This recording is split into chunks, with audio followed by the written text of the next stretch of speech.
Hi everyone, this is Dave from Geekanoids and we are very excited to bring you our unboxing and first look at the Canon EOS 70D.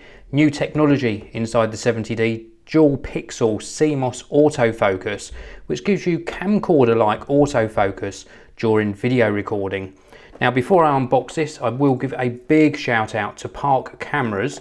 They supplied this to us and went out of their way to send us what we wanted. Yet again, this is just the body only, and we really wanted to feature the 18-135mm STM kit. But they didn't have any kits in stock, so what they did is they split open another kit.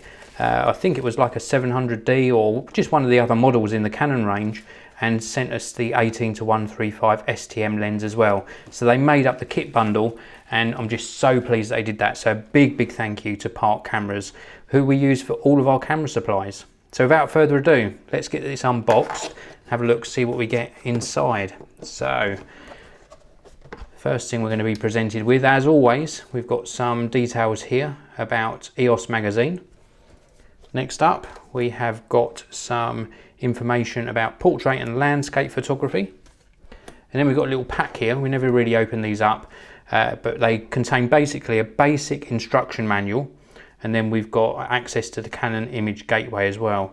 For a full manual, there's normally a CD in here as well, and it also contains some extra software that you can use to access your images on the 70D and also to tether it to a computer.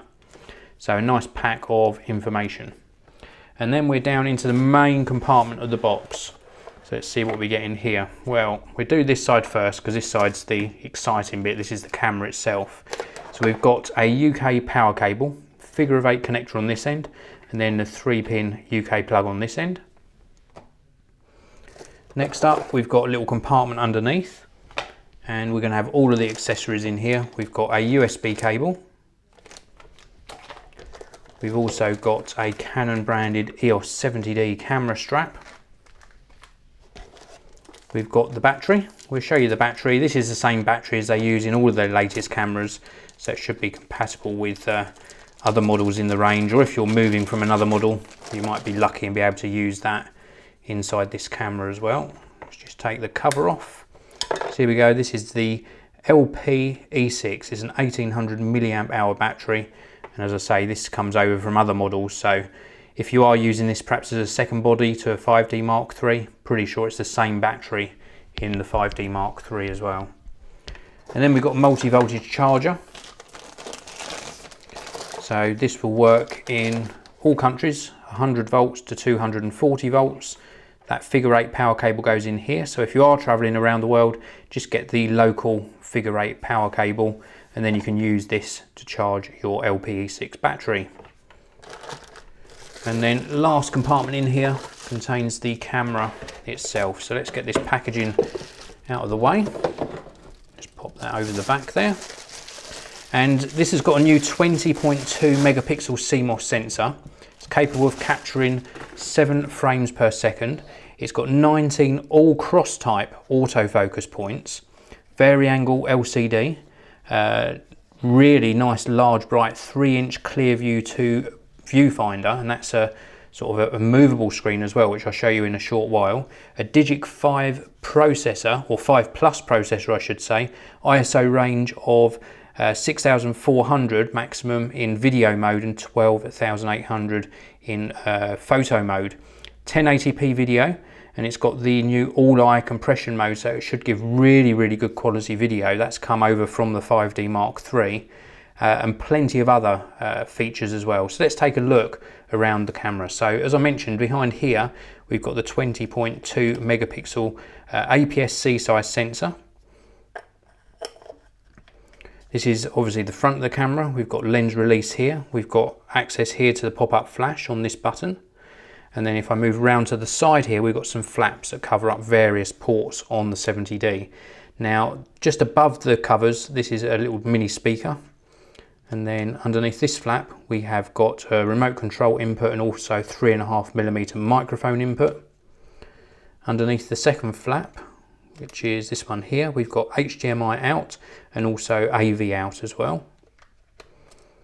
We've got a little mounting point here for one end of the shoulder strap, and then we move round onto the back. We'll leave the top panel till last. So we've got menu button, which has moved over to the left hand side now, info button, viewfinder, which gives a 98% field of view, diopter adjustment to get things nice and sharp in that viewfinder. It's not an electronic viewfinder, it's an optical viewfinder. And then we've got a switch here to change between movie recording and live view mode, start and stop as well on there as well for starting and stopping recording. We've got a quick menu button, playback button. We've got an AF on button. We've got various controls here for zooming in and out and metering, etc., and for locking our exposure. And then we have got a rotating dial here, a set button in the middle, and then a sort of multi-way rocker switch for navigating through the menus. We've got a trash can button for deleting photos, and also a lock switch as well. And then last but not least, we have got this vari-angle LCD, really nice high resolution, over 1 million dot resolution on this, and it is a touch screen as well, so you can do things like touch to focus on the screen as well. We've also got a level, electronic level, which you can enable in the menus, so when you're lining up shots, make sure you get everything nice and level. Now round on this side, this is where the card goes, so we just open this flap here. Single card slot for SD, SDHC and SDXC memory cards. We've got a little access light here which lights up red when data's being written to the card. And then also on this side we've got the second mounting point for your shoulder strap. And then round onto the top we can see the on-off switch here. Nice firm action to the on-off switch. And then we've got this locking mode dial with all of the modes that you'd expect to see. We've got less automatic modes on this one though, but we've still got access to scene, program mode, one automatic mode here. We've got a no flash mode as well, and then various other modes that we can access, including the all-important manual mode. And then we've got a top LCD display, AF button, drive button, ISO, metering button, also a backlight button for the display here. We've got another mode dial here as well. Not sure what this button is here. Can't recall seeing that on earlier models. I will let you know what that is in a future video. And then we've also got a shutter release button on the front here. Nice ergonomic grip, as you can see. I've got medium-sized hands and that feels really firm and solid in the hand. And then round on the bottom here, we've got the tripod mount just here, and then we've got the little flap that we can open where we put the battery. So it's nice that the battery is separate, it's not shared with the SD card as in earlier models. Everything's kept separate, which means if it is on a tripod, you've got easy access to your memory cards on the side. Now I mentioned that we really wanted to try this with that STM lens, and this is the 18-135 STM lens. So let's have a little look at this. If you were buying it as a kit and they had the kits in stock, then this would come in the actual Canon EOS 70D box. But as I say, Park Cameras did us a big favour and split open another kit just because they didn't have the actual 70D kits in stock, so that they could still send us this lens. So this is an image stabilised lens, 18-135mm. Let's have a look at the front element on here. There we go. It takes a 67mm thread filter if you wanted to put a protector on there, or a UV filter or polarizing filter. On this side here, on the side of the lens, we've got a really nice smooth focus, and then we've also got, it's actually locked at the moment, we have got a really nice smooth zoom lens as well. Nice zoom action. Very smooth indeed. And you saw there we've got a lock switch as well for the zoom, so that locks it into place. We've also got some controls on the side. We've got image stabilizer on or off, and also an autofocus manual focus switch. And then round on this side you can see the zoom range is printed onto the side of the lens. So this is the EFS 18-135 image stabilized lens. See, it also has a macro mode as well. Very keen to actually get this onto the camera and test it. The reason we wanted to test this one is purely because the STM lens works very silently during autofocus, so it should be really good for video. So that's it for our unboxing and first look. We will be bringing you a look at another lens with this in a future video. I'm not going to tell you which one yet, so do stick around for that.